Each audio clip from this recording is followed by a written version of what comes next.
Topic है coal and petroleum, जो chemistry से आती हैं।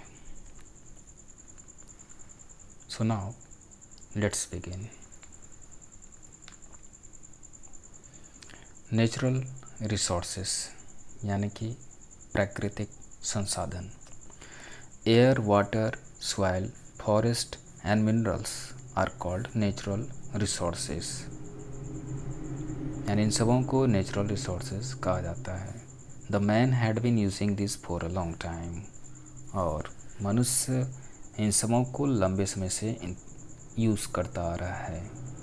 Increasing populations forced him to over use the resources. बढ़ती हुई पॉपुलेशन ने रिसोर्सेस का ओवर यूज़ यानी दुरुपयोग या फिर सीमा से अधिक यूज़ करने के लिए उन्हें विवश किया। Some of such resources are regenerated with time. इनमें से कुछ रिसोर्सेस समय के साथ रीजनरेट होते हैं।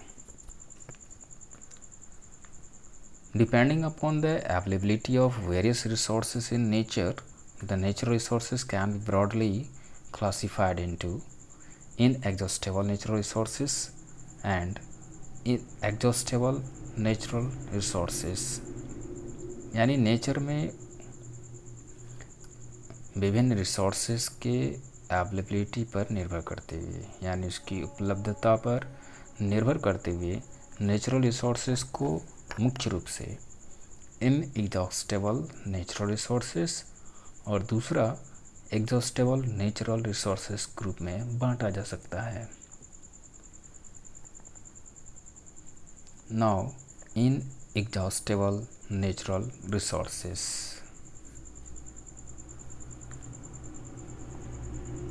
The resources which are present in an unlimited quantity in nature and are not likely to get exhausted by human activities are called inexhaustible natural resources।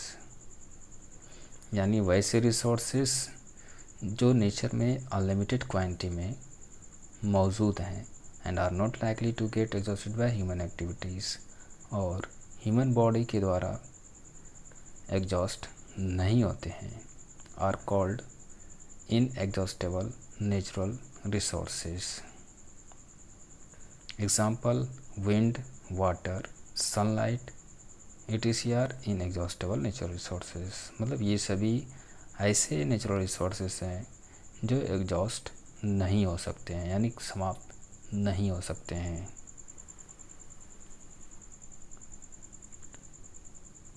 Now exhaustible natural resources, the resources which are present in a limited quantity in nature and are likely to get exhausted over a certain period of time are called exhaustible natural resources। यानी वैसे resources, वैसे संसाधन जो nature में limited quantity में मौजूद हैं और कुछ समय के बाद वो एग्जॉस्ट हो सकते हैं या हो जाएंगे, उन्हें एग्जॉस्टेबल नेचुरल रिसोर्सेज कहा जाता है।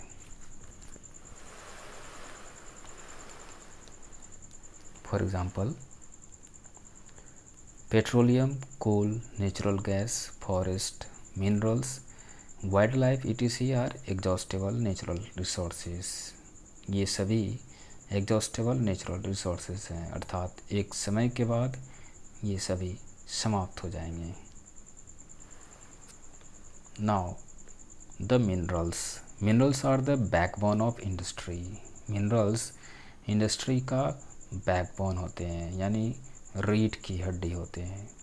Most minerals are obtain from lithosphere. अधिकांश मिनरल्स लिथोस्फीयर से प्राप्त होते हैं, अर्थात the upper layer of the earth, यानी अर्थ के ऊपरी परत से। Some important minerals are rock salt, mica, coal, petroleum, metals and their ores, limestone, sand।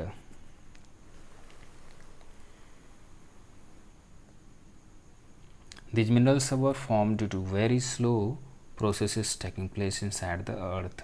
ऐसे मिनरल्स का निर्माण अर्थ के अंदर बहुत ही स्लो प्रोसेस के कारण बना या निर्माण हुआ। These minerals are distributed in the earth crust differently। अर्थ के अंदर ऐसे मिनरल्स अलग अलग तरीके से अर्थ क्रस्ट में अलग तरीके से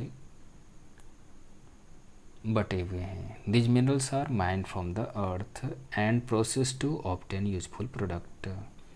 ऐसे मिनरल्स को अर्थ से निकाला जाता है, धरती से निकाला जाता है। And process to obtain useful product, और उसे प्रोसेस करके यूज़फुल प्रोडक्ट बनाए जाते हैं। In the last few decades, यानी पिछले कुछ दशक में the consumption of minerals has increased rapidly, यानी मिनरल्स का कंजप्शन तेज़ी से बढ़ा है। Since minerals are the non-renewable resources, this cannot be replenished easily। चूँकि minerals non-renewable resources हैं, इसलिए इन्हें आसानी से replenish नहीं किया जा सकता है। Therefore, we should use minerals judiciously and economically so that this could last longer। इसलिए हमें minerals को जुडिशियसली यानी न्यायपूर्ण तरीके से एंड इकोनॉमिकली और आर्थिक दृष्टि से यूज करना चाहिए। So that this could last longer, ताकि यह लंबे समय तक टिक सके।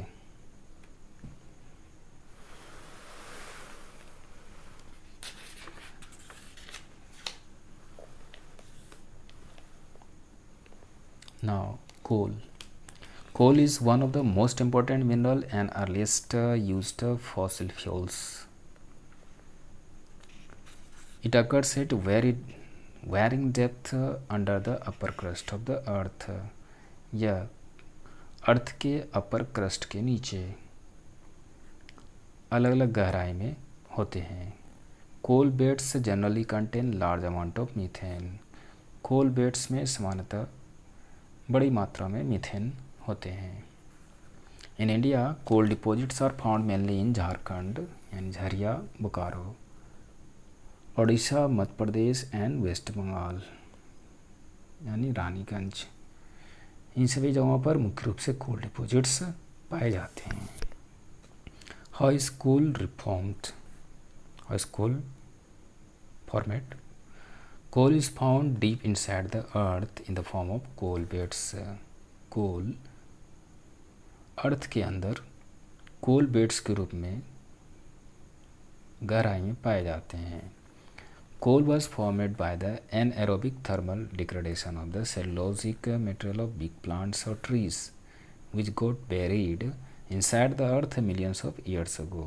यानी कोयले का निर्माण बड़े प्लांट्स और ट्रीज के सेल्यूलोजिक मटेरियल के एनएरोबिक थर्मल डिग्रेडेशन से हुआ, जो लाखों वर्ष पहले अर्थ के अंदर दब गए। Anaerobic thermal degradation of wood is also called या also termed carbonisation.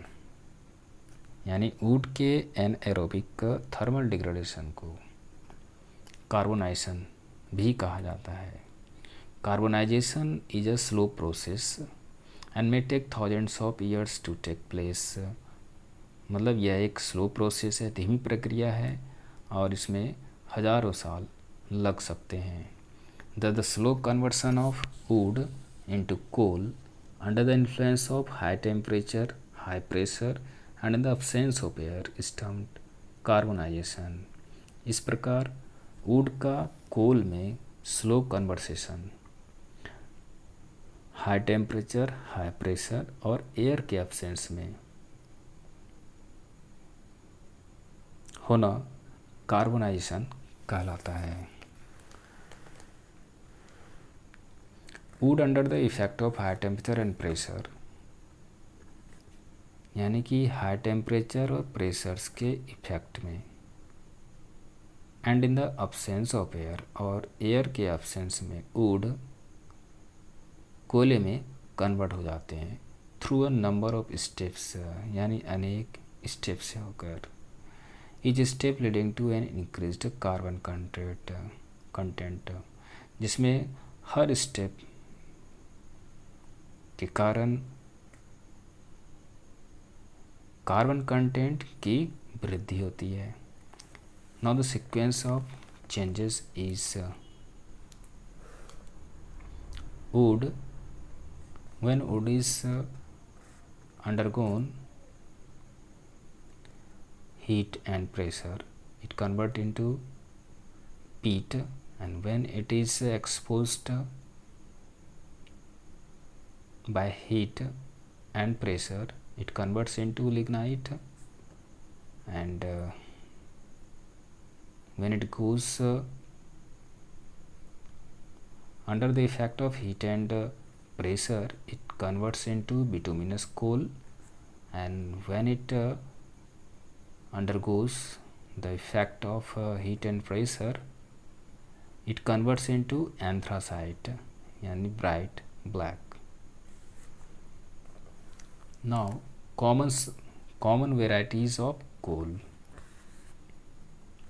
Common varieties of coal are peat, यानी least carbon content, and then lignite, यानी soft coal, and then bituminous coal, यानी household coal, and last anthracite, यानी hard coal, यानी maximum carbon content जिसमें होते हैं.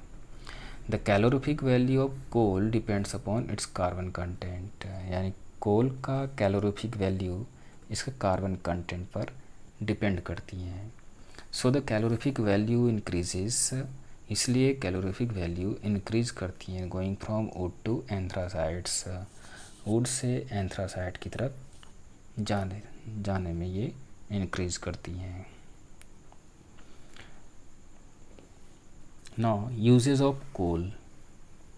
Different varieties of coal are used for different purposes, यानी coal के अलग अलग वेराइटीज़ का इस्तेमाल अलग अलग पर्पस के लिए किया जाता है. Bituminous coal is used as household fuel and in industry. Some common uses of coal are listed below. Coal is used as a fuel. Coal का इस्तेमाल फ्यूल के रूप में किया जाता है.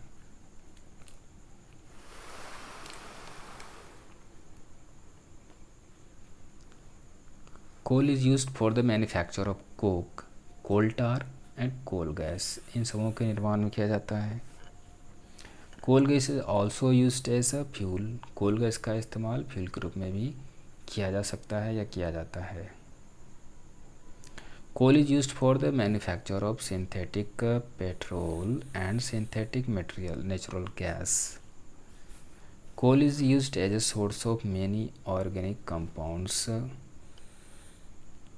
such as benzene, toluene, phenol, naphthalene, etc. Coal is used in the extraction of metals. कोल का इस्तेमाल मेटल के एक्सट्रैक्शन में किया जाता है. Now the destructive distillation of coal. Coal का विनाशकारी भंजन.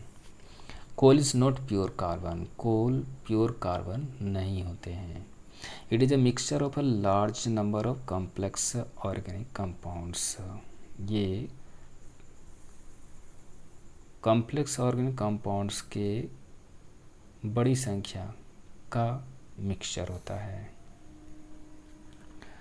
On heating strongly in the absence of air, यानी एयर के अब्सेंस में इसे काफ़ी हीट करने पर coal gives many useful product. Coal अनेक यूजफुल प्रोडक्ट देते हैं. The breaking up of coal by heating it at 1000 to 1400 degree Celsius in the absence of air is known as the destructive distillation of coal. यानी air के absence में 1000 से लेकर के 1400 degree Celsius तक heat करके कोयले का ब्रेकिंग अप यानी टूटना डिस्ट्रक्टिव डिस्टिलेशन ऑफ कोल कहलाता है। The product obtained from destructive distillation of coal are coke, coal gas, coal tar and ammoniacal solution.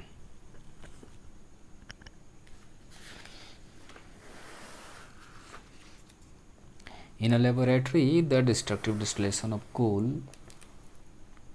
can be carried out by the using a setup shown in the given figure.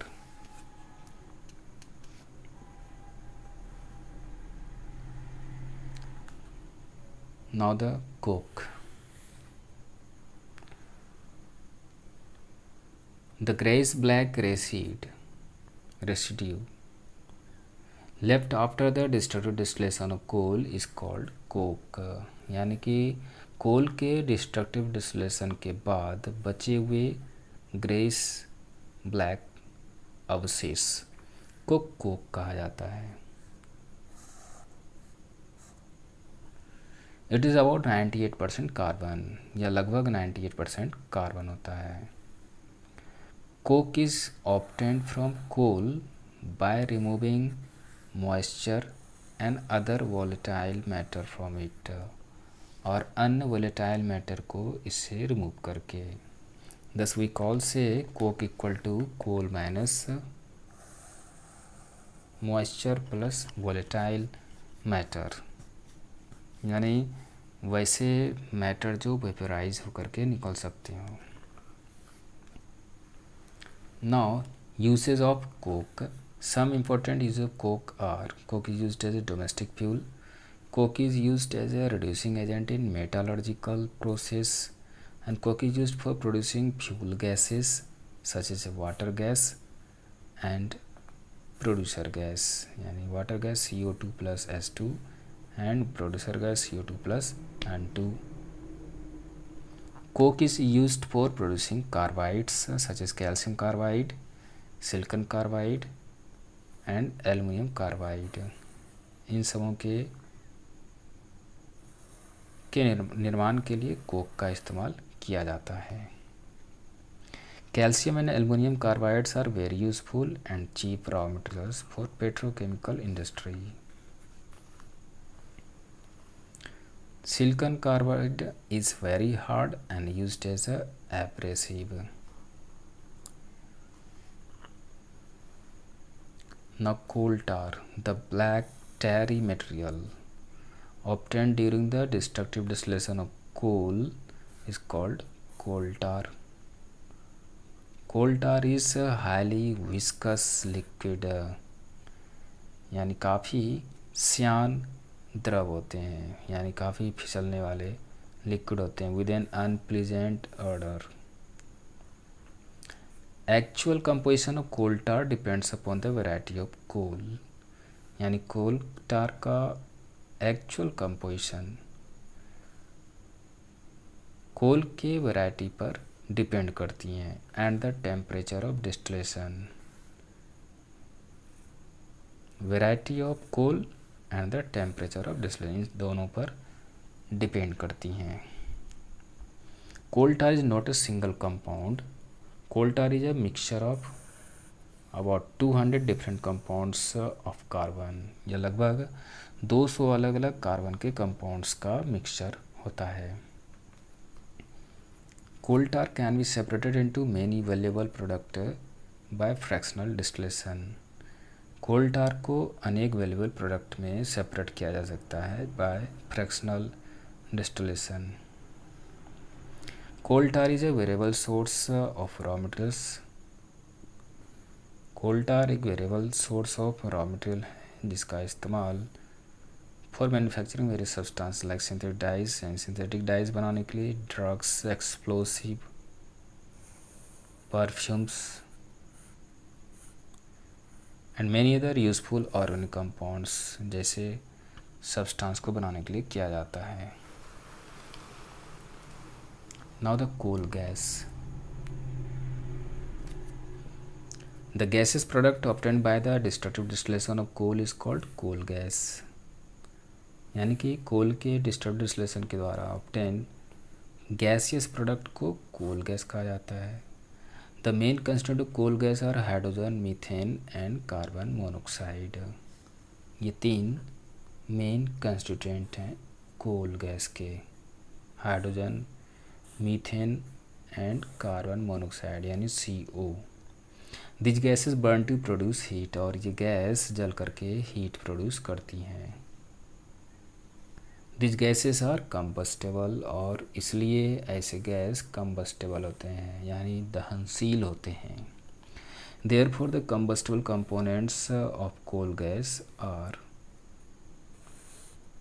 Hydrogen, methane and carbon monoxide. Coal gas contains 3 combustible gases, that means hydrogen, methane and carbon monoxide. Both hydrogen and methane have very high calorific values. यानी hydrogen और methane के बहुत ही ज़्यादा calorific values होते हैं. As a result इसके परिणाम स्वरूप coal gas also has a high calorific value. इसके परिणाम स्वरूप कोल गैस के हाई कैलोरीफिक वैल्यू भी होते हैं. Now usage of coal gas. Coal gas is an excellent gaseous fuel. In earlier days the coal gas was used for various purposes. Coal gas का इस्तेमाल विभिन्न पर्पस के लिए किया गया. एज ए डोमेस्टिक और industrial fuel for heating purposes, as an illuminant for domestic string lighting, and third for providing an inert reducing atmosphere in reaction with cells and certain metal extraction process. और कुछ metal extraction process में भी एक inert reducing atmosphere को provide करने इस्तेमाल किया जाता है.